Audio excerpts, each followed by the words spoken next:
Hello and welcome back to Nobby on Cars. This is the Peugeot 3008. It has been a car that Ireland has really grown to love, particularly since this model came out, which is now actually quite a few years ago.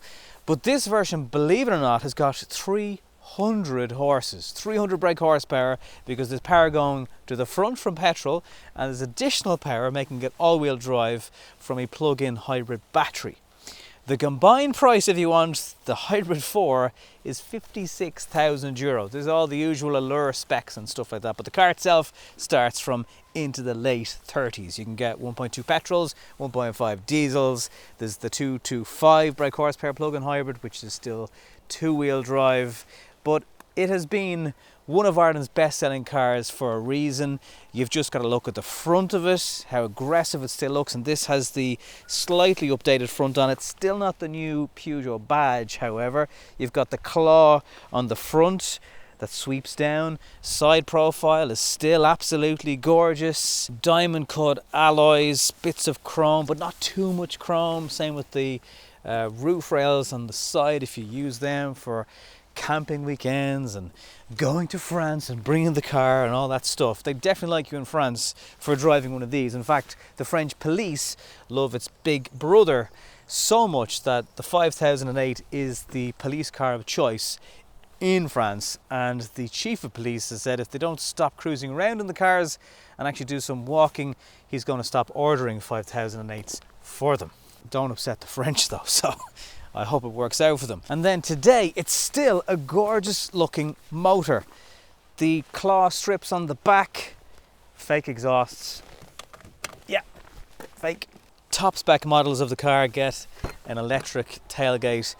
And this car has been designed to compete with your Qashqais, your Tiguans, that kind of space. The thing about crossovers is everyone assumes the boot is massive, but actually, and I'm often pushing hatchbacks and estates, and if you want to have a look at the beautiful 308 SW, I've reviewed it here on the channel. It is a beautiful looking Peugeot, but you'll quickly realise that sticking in buggies and bikes, it's actually not as easy as you may think when the boot starts to fill up pretty easily. So it's something that's worth bearing in mind if you are considering a 3008 or any type of crossover as your next car. If boot space is a big thing, a crossover may not actually be the car for you.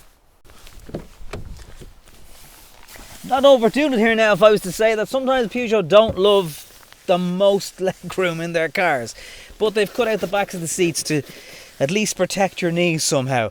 They've been generous with charging. There's 2 USB ports in the back. The bench actually comes out to the back of your thighs in a decent amount of ways, and there's a generous armrest with access to the boot, which again can be a thing for cars like this. It's just easier. A kid has forgot something in the boot and they're driving you mad and you're driving and you can get it out. Plenty of room for child seats and booster seats, so that's not a problem. Privacy glass is included, and depending on what spec you go for, and it's very hard to see whatever's in here, and it'll keep them potentially a bit less grumpy on sunny days if you're going on family road trips. Yay! But all joking aside, it is a good car for a family of 2 kids, 2 adults, bit of space in the boot. If you need more, then you're going to have to look at the 5008. If this video today is helping you buy your next car, you might consider giving us a sub. We're on the way to 30,000 at the time of filming, and we're totally independent when it comes to this YouTube channel, so any support and help is really, really appreciated.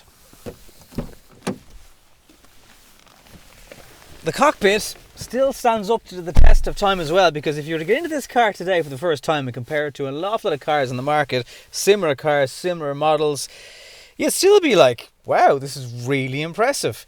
Top spec models again have nav built in, but you've got CarPlay and Android should you wish, and that does work wirelessly, by the way. The iCockpit is there. Some people love it, some people not so sure. Similar to the steering wheel, and actually of all the Peugeots, the 3008 steering wheel and iCockpit dashboard work best. I've now decided, because I've tried pretty much everything, and the view is least obstructed if you have the steering wheel all the way down. Because this isn't the newest version of what they're doing compared to the 308, for example, the cruise control stock is still here and relatively hidden out of view. The newer cars have it here, and look, it's an awful lot better. Nothing has changed with the gear shifter. It's an 8-speed automatic if you're going for the manual version. Storage is good. This is a massively deep armrest area. Like, you can fit nearly a full man's arm in there. 2 cup holders. Little space here for sticking things. Wireless charging is down below. Again, these are all top spec cars, but you know, if you go over the middle, the Allure is generally the sweetest place to be. Shortcut buttons that make life easier. You can charge the car on the go. There's a little shortcut button here that just brings you to this charge and the e-save, and you can defer your charging time if we want to plug this in on a night rate and all that kind of stuff. Although, does it really matter at this stage how much energy it's costing? You're just going to plug it in and hope for the best. But it's not the biggest battery in the world, so it's not going to cost you an arm and a leg to charge. A couple of euro, and it will get you up to, if you're lucky, 50 kilometers. But I'll tell you what, when you have some charge in the battery, and there's always a bit for the hybrid mode, but the power out of this car, it's a bit of a sleeper. 300 brake horsepower in a family crossover like this, people do not expect. One thing that is guaranteed, you're never stuck for power in this car. Now, if the battery is depleted in the sense of you've charged it, there's nothing left, there's always a little bit still there for when you're in hybrid mode. And that means pulling away from a set of lights, there might be a little bit of hesitancy at first, but then, boom, the power comes on. And while you don't then have the full 300 brake horsepower, there is still tons and tons of torque, and you'll get away from a set of lights pretty quickly. Even though this has decent sized alloys, the ride is comfortable. It's not particularly harsh at all. In fact, it's one of the more comfortable cars, crossovers I've been in, because sometimes the balance of trying to make it handle right, nice looking alloys, it all ends up in a kind of harsh experience. Not the case. I personally, I don't have an issue with the steering wheel. It gives you a kind of a maybe it's overdoing it, but it gives you a sense of control that you're able to turn into corners sharper. It's probably absolute rubbish, but it's a thing that just goes on in the head. So, but it still does turn in all right. Like, and this car is going to weigh a bit more because it has the batteries on board.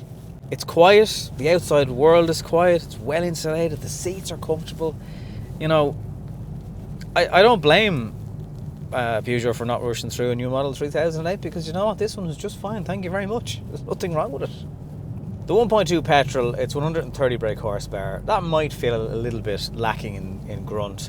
You've got the 1.5 HDI diesel, that's also 130 brake, will have a bit more torque. And then there's 225 and 300 all-wheel drive. I can't imagine too many people are going to spend €56,000 on this exact model. You would be kind of insane.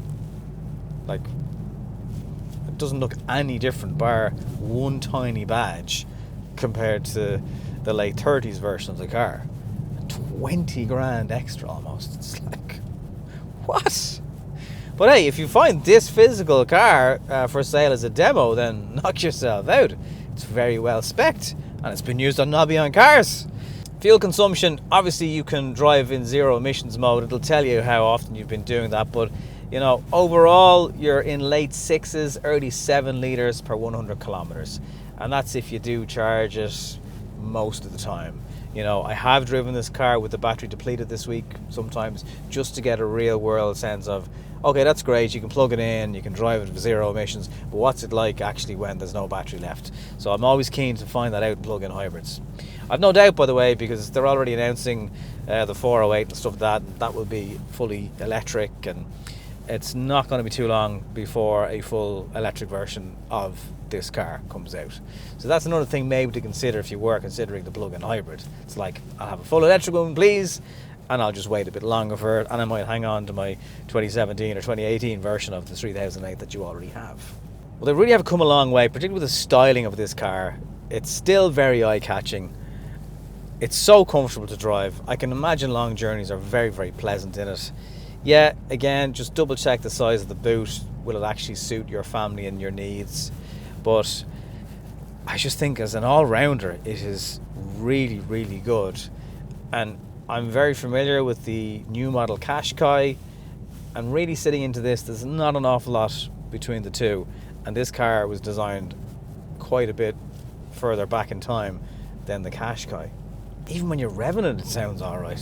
It's like, there's no issues. It doesn't sound too underpowered or grunty, or sometimes you get that whine off plug-in hybrids when they're out of juice when it comes to the battery. Not the case. So the 3008 for me, still very much up there in pecking order. It's still a crossover you need to consider. Don't forget, Peugeot don't charge extra for the brighter colours. So while there's nothing wrong with this grey, it's a bit boring. Get something brighter, get something more vibrant. There's an amazing purple colour that you can get in this car, and it looks really, really well. So don't get me wrong, there's never been more competition in this segment, and the offerings are getting better and better all the time, but this one is still very worthy of your time visiting a showroom on a Saturday. If you get a chance, or whatever the case may be, you still need to consider the Peugeot 3008. It feels weird saying it, but the Peugeot 3008 is a little bit long in the lion's tooth. See it there? Anyway, sorry, it's a claw. But the thing is, it still looks great. It's still really comfortable to drive. There's so many engine options, and the interior looks like it was designed a month ago, and we're not going to see it on the roads till a year's time.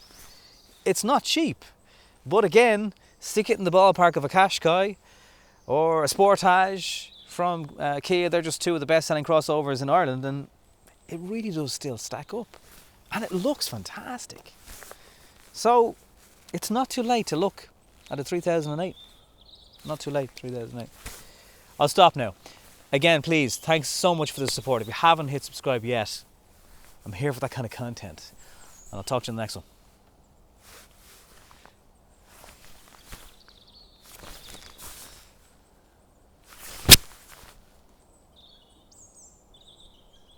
Also, here's me trying to get a still photograph fighting with a fly. Yay.